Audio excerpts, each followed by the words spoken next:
సభా సరస్వతికి నమస్కారం.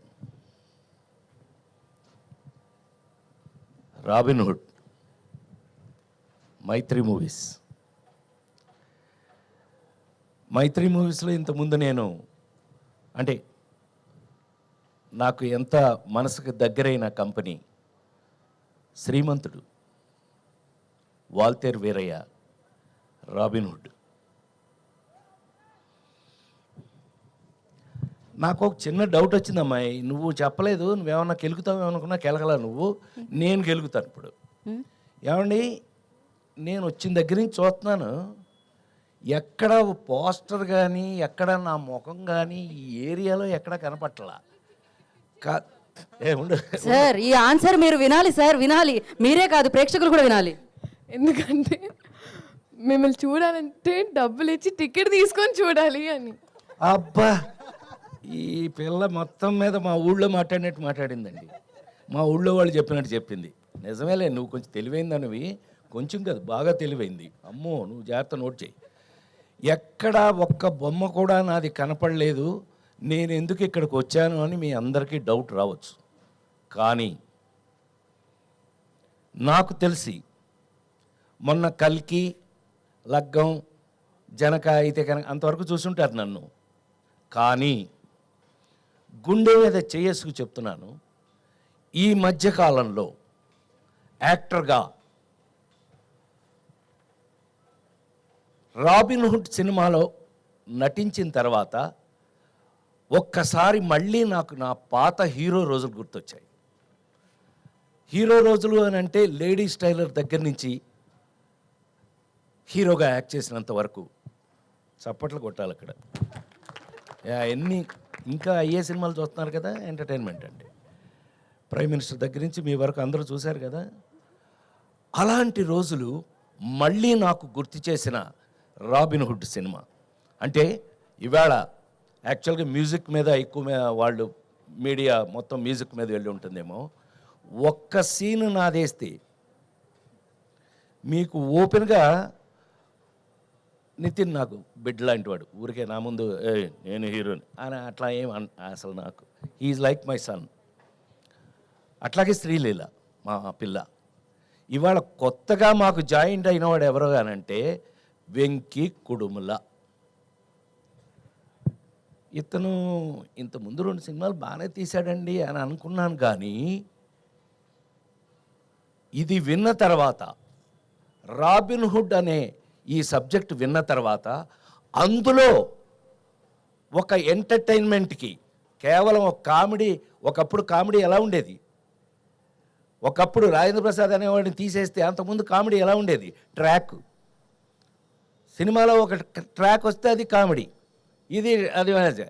అక్కడి నుంచి హీరోయే కామెడీ, హీరో ఎలాంటి కామెడీ, ప్రైమ్ మినిస్టర్ దగ్గర నుంచి కామన్ మ్యాన్ వరకు మెచ్చుకునే కామెడీ.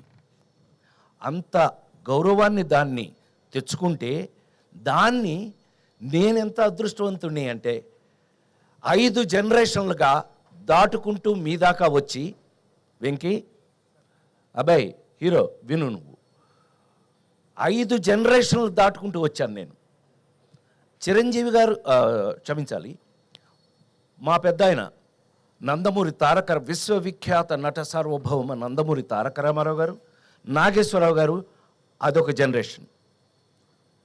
2 కృష్ణన్నయ్య, సోన్ బాబు అన్నయ్య, అదొక జనరేషను. చిరంజీవి గారు, నేను, మేమంతా ఒక జనరేషను. మహేష్ బాబు, జూనియర్ ఎన్టీఆర్, నితిన్, ఇదొక జనరేషను. ఇప్పుడు కొత్తగా జనరేషన్ వస్తుంది. మొత్తం 5 జనరేషన్లని దాటుకుంటూ మీ ముందు నిలబడిన నేను ఇంకా కూడా ఇలా ఫ్రెష్గా ఉండడానికి కారణం రాబిన్హుడ్లో నా క్యారెక్టర్ లాంటివి. ఈ విషయాన్ని మీరు రేపు 28వ తారీఖున థియేటర్లలో, ఈ మధ్య థియేటర్లో కూర్చొని హాయిగా ఫ్యామిలీతో చూసుకునే సినిమాలు లేవనే కంప్లైంట్ దాటి ఒక అద్భుతమైన ఫుల్ ఎంటర్టైన్మెంట్ మీకు మంచి కథతో, నేను అదే చెప్పాను, రాబిన్హుడ్ ఏంటండి, దొంగ రాబిన్ హుడ్ అంటే దొంగ కదండి, వాడు ఇంగ్లీష్ సినిమాల నుంచి దొంగ కదా. అవును, ఈ సినిమా ఈ కథ చూశాక మన ఇంట్లో కూడా రాబిన్ హుడ్ లాంటి దొంగ ఒకడు ఉంటే బాగుండు అనిపిస్తుంది మీ అందరికి. ఇది గ్యారంటీ. ఇది కేవలం నేను ఒక ఫంక్షన్లో మీ అందరికీ మీ ముందు మాట్లాడడానికి నేను చెప్పట్లేదు. 100% ఒక అద్భుతమైన కథతో ఎంటర్టైన్మెంట్ దాంట్లో మిక్స్ అవుతూ ఈ సినిమా చూసి బయటకు వచ్చేటప్పటికి మా హీరో చెప్పినట్టుగా మేము నలుగురమే గుర్తుంటామండి. లేదంటే సత్యంగా నేను నా పేరు మార్చి వేరే పేరు పెట్టుకుంటాను. అంత కాన్ఫిడెంట్గా, అంత ఎంజాయ్ చేస్తూ, నేను ఆ రోజుల్లో నాకు హీరోగా చేసిన రోజులు గుర్తొచ్చినాయి అంటానికి కారణం అది.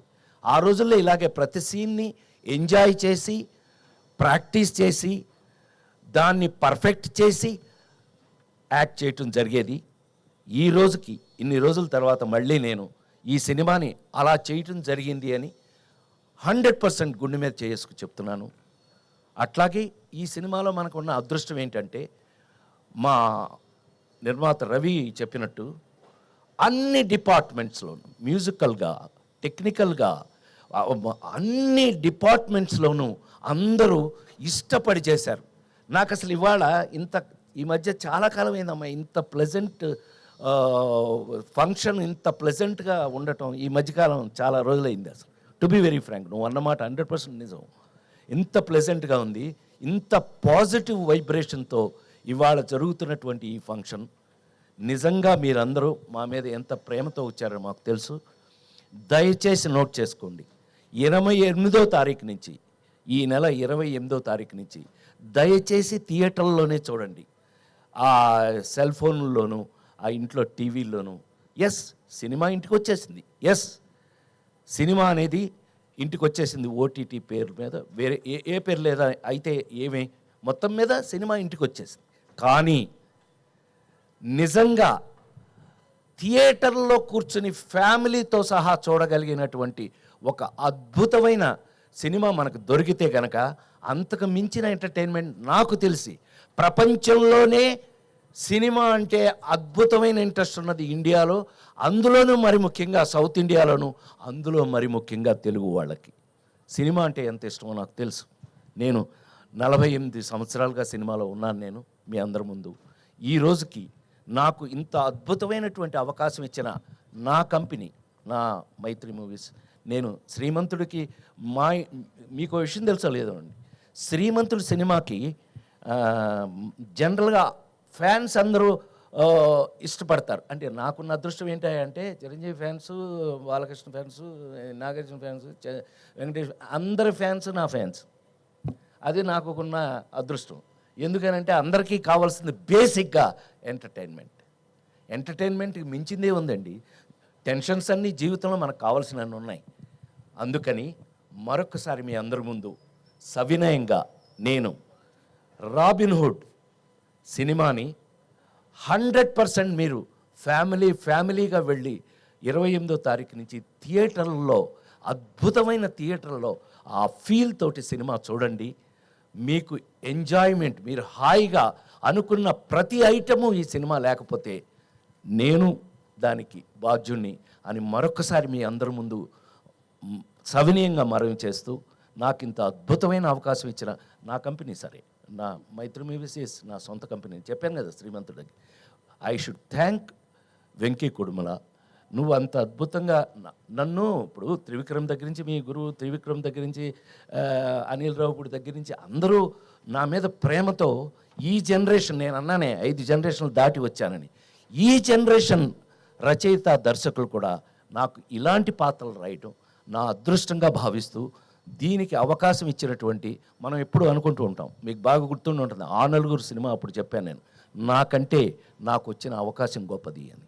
సో ఇలాంటి అద్భుతమైన అవకాశం దొరికినందుకు మేము నిజంగానే, అంటే ఇవాళ ఎంటర్టైన్మెంట్లో ఛాలెంజ్ చేసి చెప్పడం కొంచెం కష్టంగానే ఉంది. ఎందుకంటే కామెడీ షేప్ కొంత మారుతూ వెళ్తుంది, కొంత బూతు ఆ టైప్లో వెళ్ళిపోతుంది. అలాంటి స్టేజ్లో మళ్ళీ మా హీరో చెప్పినట్టు ఒక అద్భుతమైన ఆర్గానిక్ కామెడీ అన్నాడు.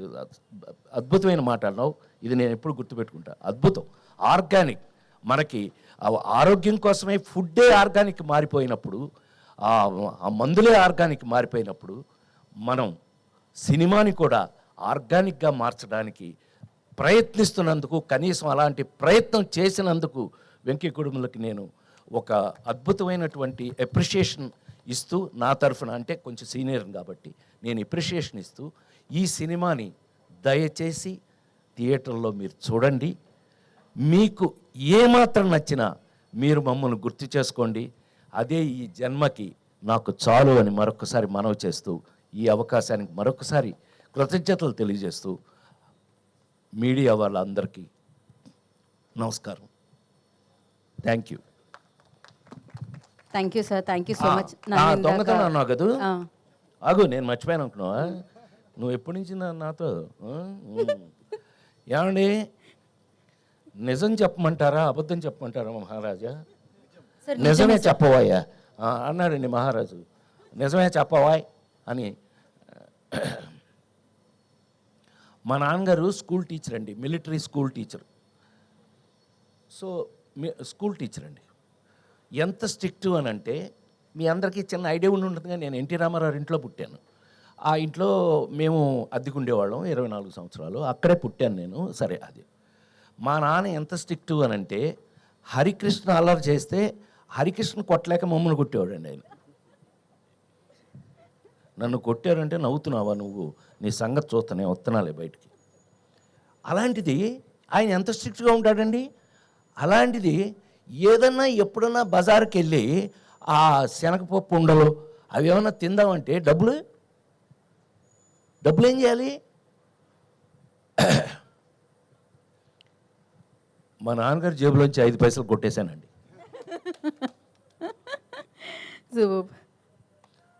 Let's frankly agree. ఈ విషయం ఇంతవరకు బహుశా తెలిసే అవకాశం లేదు.